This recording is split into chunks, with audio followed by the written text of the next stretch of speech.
Hello everyone, welcome to solitude education. So civil engineers, आज की video जो है काफी इंटरेस्टिंग रहने वाली है। आज की वीडियो में हम लोग बात करेंगे कि कोई भी माइनर ब्रिज की जो ड्राइंग्स होती है उसको कैसे रीड किया जाता है। अगर आपको ये नहीं पता है कि कितने टाइप्स के जो ब्रिज हैं वो आपके कंस्ट्रक्ट किए जाते हैं, तो उसकी वीडियो ऑलरेडी सॉलिट्यूड एजुकेशन के प्लेटफॉर्म पे अवेलेबल है। आप जाके उस वीडियो को देख सकते हैं। उसमें बिल्कुल आपको डिटेल में बताया गया है कि कितने टाइप के डिफरेंट टाइप के जो है आपके ब्रिजेस के जो है कंस्ट्रक्शन होते हैं।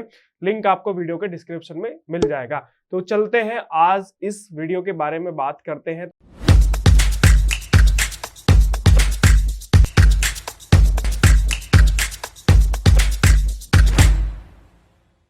तो अभी आपकी स्क्रीन पे जो आपको एक ड्राइंग दिख रही होगी, ये जो ड्राइंग है आपका, ये एक रियल प्रोजेक्ट की ड्राइंग है और प्रोजेक्ट का नाम मैं आपको बता देता हूँ। काफी फेमस एक्सप्रेसवे है ये आपका, दिल्ली मेरठ एक्सप्रेसवे।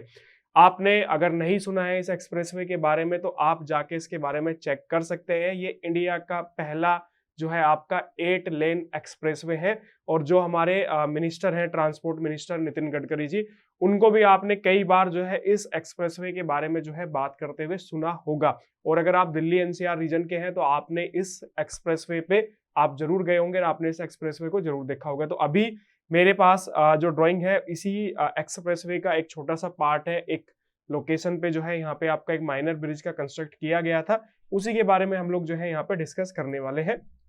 आज की वीडियो में हम जो है डिस्कस करेंगे, वो करेंगे आपका कि जब कोई भी ड्राइंग आपके पास में आती है, किसी भी आपका प्रोजेक्ट हो, चाहे आपका हाईवे हो, ब्रिज हो आपका, या फिर बिल्डिंग की ड्राइंग हो, तो सबसे पहले और सबसे जो इंपॉर्टेंट पार्ट होता है जो हमें रीड करना होता है वो होता है आपका जनरल नोट्स। ठीक है, अगर ये ड्राइंग भी अगर आप देख पा रहे होंगे तो ये इस टाइप का आपका यहाँ पे जो है ये बॉक्स कलवर्ट जो है आपका यहाँ पे कंस्ट्रक्ट हुआ है इस प्रोजेक्ट के अंदर। लेकिन साइड में जो है आपका, अगर इसका प्लान व्यू देखोगे तो इस तरीके से इस लोकेशन पे जो है आपका ये कंस्ट्रक्ट किया गया है।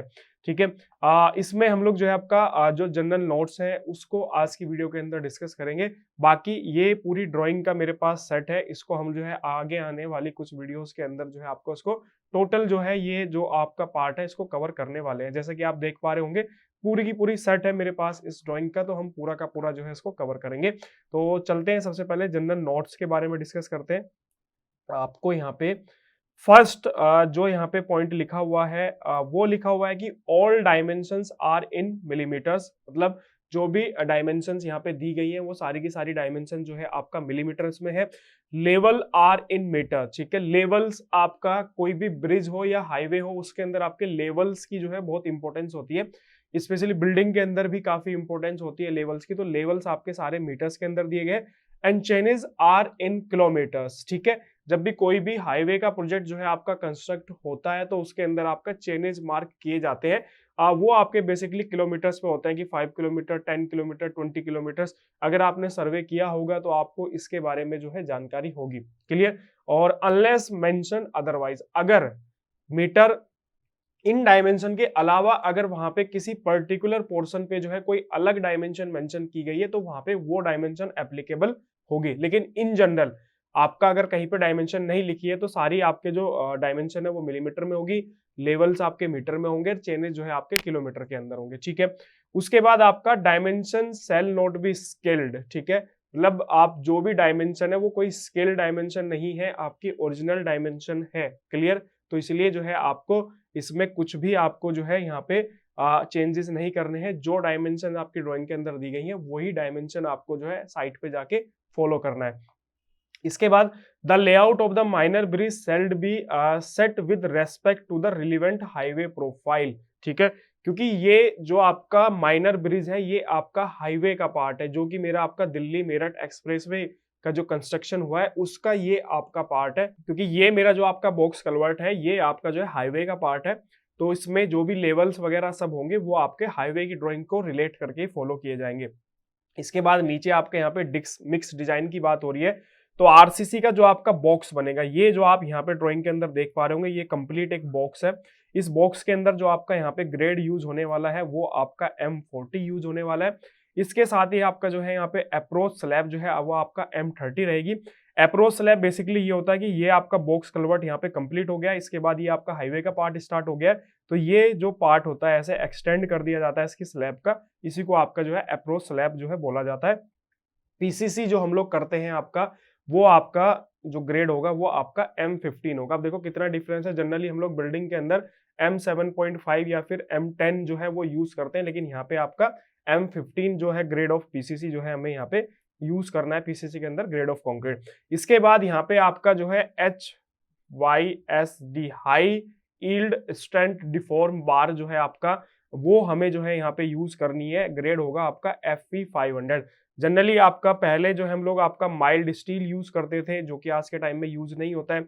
आज के टाइम में जनरली जो है आपका TMT बार यूज होता है, ठीक है, जिसको थर्मो मैकेनिकल ट्रीटेड बार बोलते हैं, या फिर आपका HYSD, ठीक है, जिसका फॉर्म होता है हाई स्ट्रेंथ डिफॉर्म बार जो है आपकी ये होती है। इसके अंदर जो है आपका F500 FE500 जो है आपका ग्रेड यूज करना होता है, और ये आपका कंफर्मिंग करा है IS 1786 2008, ठीक है, 1786 2008, ठीक है। ये आपकी जो रेनफोर्समेंट बार है उससे रिलेटेड आपका ये IS कोड है। इसको जाके आप गूगल से डाउनलोड करके इसमें आप पढ़ सकते हैं इसके बारे में। और यहाँ पे लिखा हुआ है कि मिनिमम इलोंगेशन जो है वो आपका 14.5% होना चाहिए जब इस पे जो है आपका कोई भी टेंसाइल लोड जो है इसके ऊपर आएगा, ठीक है। क्योंकि जैसे आपको पता है कि कंक्रीट जो है वो आपका कॉम्प्रेसिव जो लोड होता है उसको बियर करती है, और जो स्टील होती है आपका वो टेंसाइल लोड को जो है आपका बियर करती है, क्योंकि मेरी जो कंक्रीट होती है वो टेंशन के अंदर जो है आपका वीक होती है, ठीक है। इसके बाद आपका यहाँ पे द फॉर्मेशन लेवल, ये सबसे इंपॉर्टेंट होता है किसी भी ब्रिज या फिर किसी भी हाईवे के कंस्ट्रक्शन के अंदर। जो अभी यहाँ पे टर्म आपका यूज हो रही है वो होती है the formation level given in the drawing shall be verified from the relevant highway drawings, ठीक है। अब यहाँ पे ये बात निकल के आती है कि भैया ये फॉर्मेशन लेवल जो है आपका क्या बला है, ये फॉर्मेशन लेवल आपका क्या होता है। जनरली जब हम कोई भी हाईवे का कंस्ट्रक्शन करते हैं तो हम लोग जो है सबसे पहले अर्थवर्क करते हैं, ठीक है। सो वो आपका अर्थवर्क की वो लेयर, ठीक है, वो टॉप लेयर जिसके ऊपर हमारा जो है आपका पेमेंट का कंस्ट्रक्शन किया जाता है, ठीक है, जिसके ऊपर हमारा पेमेंट जो है वो आपका कंस्ट्रक्ट किया जाता है। मान लीजिए मैंने कोई हाईवे बनाना है और यहाँ पे मैंने इस तरीके से फिलिंग की है, और ये प्रोफाइल मेरी जो है हाईवे की बन के आई है जो मैंने अर्थवर्क किया है। तो ये जो टॉप लेवल है मेरा अर्थवर्क का, ठीक है, ये मेरा होगा फॉर्मेशन लेवल।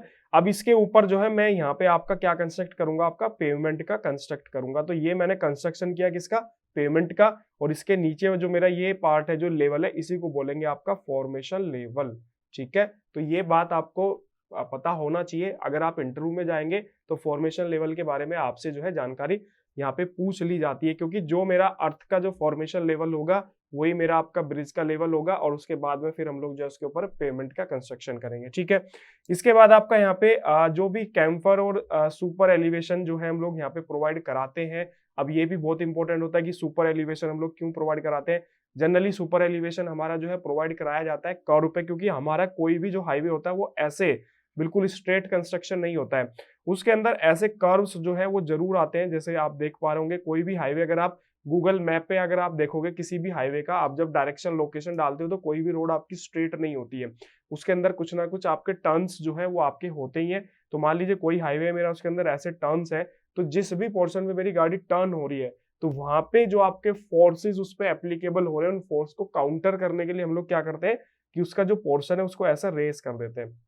मान लो अभी मेरा लेवल ऐसे है, ठीक है, लेकिन टर्न पे मैं क्या करूंगा, उसको थोड़ा सा ऐसे हाई कर दूंगा ताकि मेरी जो गाड़ी है उस पर स्मूथली जो है आपका मूव कर सके, ठीक है। और ऐसे ही हम लोग कैंपर प्रोवाइड कराते हैं, बीच में से ऐसे थोड़ा सा पोर्शन जो है रेस कर देते हैं ताकि जो मेरा जो वाटर है वो आपका आसानी से जो है ड्रेन आउट हो सके। क्लियर। इसके बाद आपका dimension in the drawings shows in the drawings are tentative and detailed drawings of the prospective component shall be referred for the execution, ठीक है। मतलब ये कह रहा है आपसे कि आपको जो भी डायमेंशंस जो है वो फॉलो करनी है, वो आपको एग्जीक्यूशन के लिए जो आपको ड्राइंग्स दी जाएंगी। बेसिकली दो तरह की ड्राइंग्स आपका होती है, एक वो होती है जो अप्रूवल के लिए जाती है, और एक वो होती है वर्किंग ड्राइंग्स जिनसे हम साइट पे जो है वर्किंग करते हैं। तो हमेशा साइट पे हमें जो भी वर्क एग्जीक्यूट कराना है वो आपका वर्किंग ड्राइंग की हेल्प से ही एग्जीक्यूट कराना है, ठीक है। इसके अलावा नीचे अगर आप आओगे तो यहाँ पे लिखा हुआ है कि ग्रोस एसबीसी, ठीक है, ग्रोस एसबीसी यहाँ पे लिखा हुआ है कि आपका 40 टन पर मीटर स्क्वायर यहाँ पे होनी चाहिए। अगर किसी कारणवश आगे इसमें लिखा हुआ है कि अगर किसी पर्टिकुलर पोर्शन पे एसबीसी जो है आपका सॉइल बेयरिंग कैपेसिटी जो है वो आपका 14 टन पर मीटर स्क्वायर नहीं है, तो ये केस जो है आपका क्या लिखा हुआ है कि रेफर टू द कंसल्टेंट, मतलब कंसल्टेंट को जो है आपको फॉलो किया, रेफर्ड किया जाएगा ये केस, और फिर उसके बाद में हम वो लेवल फाइंड आउट करेंगे कि जहाँ पे सीए बेरिंग कैपेसिटी आपका जो है 15 टन पर मीटर स्क्वायर वहां पे मिले। मान लीजिए मुझे इस पर्टिकुलर पोर्शन पे आपका जो है पियर जो है आपका कास्ट करना है, मान लीजिए मुझे जो है आपका इस पर्टिकुलर पोर्शन पे जो है कोई भी पियर जो है कास्ट करना है, और वहां पे ड्राइंग के अंदर जो मेरी बेरिंग कैपेसिटी दी हुई है वो आपका 14 टन पर मीटर स्क्वायर है, लेकिन इस पर्टिकुलर पोर्शन पे वो बेरिंग कैपेसिटी मुझे नहीं मिल पा रही है, तो मैं इस केस को जो है आपका रेफर करूंगा जो भी मेरा आपका स्ट्रक्चरल कंसल्टेंट है। ठीक है, इसमें खुद से आपको ज्ञानी नहीं बनना है, आपको रेफर करना है किसको, जो भी आपका स्ट्रक्चरल कंसल्टेंट है। क्लियर। तो ये थे कुछ यहाँ पे आपके की डायमेंशन की जो शॉर्ट की होते हैं वो आपके हैं। नीचे की तरफ आओगे तो आपको कुछ और यहाँ पे जो है चीजें देखने को मिलेंगी, जो कि आपका यहाँ पे आपका जो लैब है उससे रिलेटेड यहाँ पे कुछ चीजें जो है मेंशन की गई है। जैसे कि यहाँ पे दिया गया एक टेबल यहाँ पे दी गई है जिसमें परसेंटेज लैब आपका दिया हुआ है और आपका डेवलपमेंट लेंथ आपकी दी हुई है। जनरली मैं आपको ये बताऊं कि आपका जो लैब होता है वो हम लोग क्यों प्रोवाइड कराते हैं, क्योंकि हमारे पास में वो पर्टिकुलर लेंथ की जो है बार अवेलेबल नहीं होती है और हमें लैब जो है वो देना होता ही है। ठीक है, एक बार आपकी यहाँ से आ रही है और दूसरी बार जो है हम लोग इस तरीके से इस पे ऐसे जो है लैप कर देते हैं। ठीक है, ये जो होता है ये हमारा क्या होता है, आपका लैप होता है, और ये इसके लिए कुछ एक मिनिमम डिस्टेंस होती है जो कि हमारी ड्राइंग के अंदर मेंशन होती है कि हमें ये लेंथ कितनी लेनी होती है ताकि प्रॉपर जो स्ट्रेस है वो आपका डिस्ट्रीब्यूट हो सके। क्लियर हुआ। अब क्या कहता है कि जो आपका जो हमारी प्रॉपर स्ट्रेंथ के लिए हमें जो है किसी भी पर्टिकुलर पोर्शन पे 100% लैपिंग नहीं करनी है। मान लीजिए मेरा ये पियर है, कोई भी पिलर है, और इस पे आपके यहाँ पे जो है 20 रेनफोर्समेंट है, तो मैं किसी एक पर्टिकुलर पोर्शन पे 100% बार के अंदर, मतलब 20 बार्स के अंदर, जो भी इसके अंदर है 20 बार्स, उस पे एक साथ एक पर्टिकुलर लोकेशन पे लैप नहीं दे सकता हूं। अगर मैं ऐसा करता हूं तो ये मेरा जो सेक्शन है उस पर्टिकुलर पोर्शन पे आपका वीक हो जाएगा और आपका इसके फेल होने के चांसेस जो है आपके ज्यादा होंगे। तो हम क्या कर सकते हैं, हम लोग जो है आपका मैक्सिमम जो लैप दे सकते हैं वो एक पर्टिकुलर पोर्शन पे सिर्फ 50% एरिया 50% बार पे ही लैप दे सकते हैं। तो इसके अंदर मेरी कितनी बार है, आपकी 20 बार। तो मैं एक पर्टिकुलर पोर्शन पे सिर्फ कितने नंबर ऑफ बार में लैप दे सकता हूं, सिर्फ 10 नंबर ऑफ बार के अंदर ही मैं जो है लैप दे सकता हूं। ठीक है, एक पर्टिकुलर पोर्शन पे। उसके बाद फिर मेरे को दूसरी लोकेशन पे जाके जो है रिमेनिंग जो मेरी 10 नंबर ऑफ बार है उन पे लैप देना पड़ेगा। तो वो यहाँ पे आपका मेंशन है कि अगर आप जो है 25% बार के अंदर अगर आप लैप दे रहे हो, ठीक है, तो आपकी जो डेवलपमेंट लेंथ होगी वो होगी आपका 34D। ठीक है, अगर आप 33% बार पे जो है अगर आप लैपिंग कर रहे हो तो आपकी जो है लैप लेंथ आपको जो यहाँ पे देना है वो 40D देना है। और अगर आप यहाँ पे जो है 50% अगर आप जो है बार के अंदर लैप कर रहे हो तो आपको यहाँ पे जो है 48D जो है आपको यहाँ पे लैप लेना है। तो क्लियरली मेंशन कर दिया है कि आपको यहाँ पे करना क्या है। अगर 25% है तो 34D रहेगा, 33% है तो 40D रहेगा, और आपका 50% है तो यहाँ पे 48D रहेगा। और एक और चीज यहाँ पे मेंशन करी है कि आपका जो अल्टरनेटिव जो होना चाहिए, ठीक है, मान लीजिए मैंने इस पर्टिकुलर पोर्शन पे, ये मेरा पिलर है, इस पर्टिकुलर पोर्शन पे मैंने जो है 50% बार पे जो है आपका लैप किया है, उसके बाद फिर यहाँ पे दूसरी लोकेशन 50% पे मैं लैप करूंगा, वो भी यहाँ पे क्लियरली मेंशन है कि ये गैप कितना होना चाहिए। ये गैप आपका minimum distance of 1.3 times of the lap length. ठीक है, कितना होना चाहिए, 1.3 टाइम्स ऑफ मिनिमम होना चाहिए 1.3 टाइम्स ऑफ द लैप। आप लैप कितना दे रहे हो, 48D। ठीक है, और इसका 1.3 टाइम्स जो है आपका यहाँ पे होना चाहिए।